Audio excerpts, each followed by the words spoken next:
Welcome to this week's Ruck'n Maul. Greg Growden alongside Sam Bruce. Greg, we're going to start this week with the Waratahs and the Brumbies. Great game on Sunday afternoon. Test spots up for grabs, particularly a young bolter of yours, Rory Arnold. Yes, he's playing really well. So we're now looking at a situation where Rory Arnold and Sam Carter could be the Test second row combination. And this game will be important because they'll be up against a strong team and they'll be right in front of the Test coach. So this game is crucial, but also why this game is crucial because next year we've got expansion in the Super Rugby where there's going to be less of these type of games, and which I'm unimpressed about. I think these are the games people will go to. We'll have a big crowd there on Sunday, 4 o'clock, particularly as we're now got a situation where the Brumbies and the Waratahs are now the two big rivals. For decades it was the Waratahs Reds. That's just been fallen apart, and now that rivalry there is primarily because in the early years all the players who couldn't get in the Waratahs team went to the Brumbies, and there was that anger and animosity,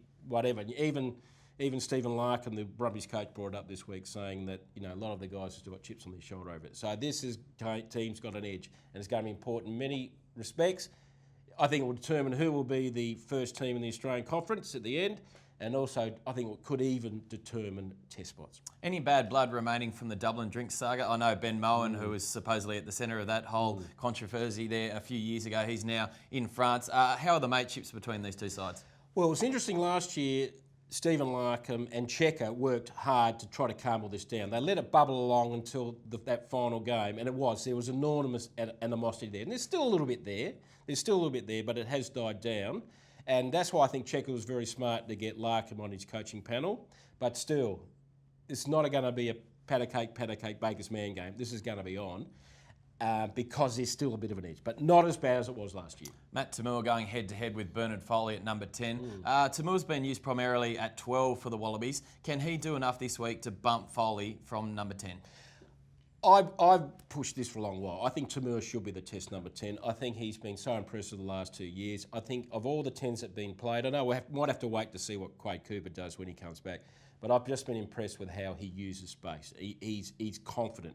I know it's good, he's got a good halfback and he's got a good number 12, but I think of all the players, he knows what to do. And you need number 10s who look reassured. And in his favour, he's got Larkham looking after him. And Stephen Larkham will be part of that World Cup coaching team. So I think make Toomua 10 and let's work everything else around and maybe Beale at 12 and go from there. But I think he should be the 10. Waratahs fullback Israel Folau are struggling a little bit so far this year. What's happening there? I think he's naturally with big players, he's being targeted by other teams. The Highlanders did it really well last week. They made certain they restricted his space, and you had that fantastic moment where the ball was reefed out of his hand and turned to the Highlanders try, and that was a turning point. So I'm not saying that Israel Folau's gone. He will come back. He's too good a player because most of the aspects of his game are still pretty good. He's great under the high ball. His frailties are that he hasn't got a good kicking game, and that's a problem at fullback. But I think it's always, you can see teams are really focusing on him and knowing that if they really hover around him and restrict his space or even play at him at pace at defence, when he's in defence, it shows. You have a look at the Highlanders last week. They were quick and reaction ball, and you could see the couple of times Folau really didn't know where to go. So how long this continues, I don't know. But at the moment, a major reason why the Waratahs are not purring because Folau's below his best. Up in Queensland, thankfully the Reds have got the week off this week. 29-0 loss to the Brumbies last week. What did that result do for Coach Richard Graham? Not much at all. It just means 1 foot further out of the camp. But they'll be happy there's a bye week because it gives them time to some of their players to get over injuries. But also bye weeks are dangerous weeks because a lot of people start focusing on what's going wrong.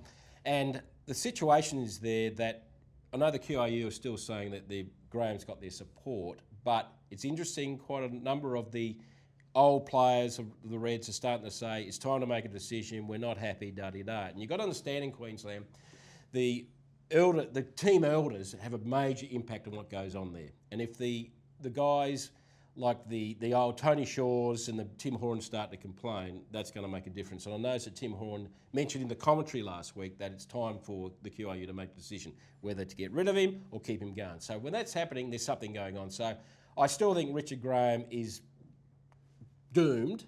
When, I'm not certain, but okay, I think it's fair enough. Let's see what happens when the good players come back. But if they can't get a win then, See you later. It's time to change. Done and dusted. The Wallabies, they slipped to number 6 in the rankings this year. How do you see that? What does that mean ahead of the World Cup? Is it a setback? Is it a positive? Where does that leave Coach Michael Checker? I think it's a good motivator, actually, because I know these rankings are a bit iffy because, Wales has come above them. And, Wales haven't beaten Australia since the 30s. Yeah. So it doesn't.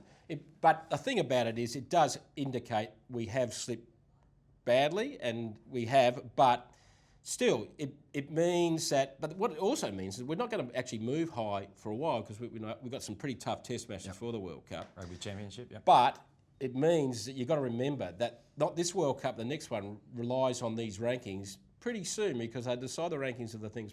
So if Australia don't rise, they could have a terrible lead up to the next World Cup. They could end up in a terrible pool in 2019. But forget about 2019, 2015. Yeah, it again indicates that people are saying, Australia should make the quarterfinals, but it's tough. They're in a really, really tough pool. And I think it's touch and go whether they'll get into the quarters. Certainly interesting times for the Wallabies ahead. Greg, looking forward to this weekend? Yeah, it's a good game, particularly that we've got the Waratahs Brumbies and also the Highlanders Hurricanes. We've got two terrific games, so Steve Hansen might say rugby's boring, but this round could actually remind people that it can actually be a great game. Another big week of Super Rugby and another big week in Ruck'n Maul.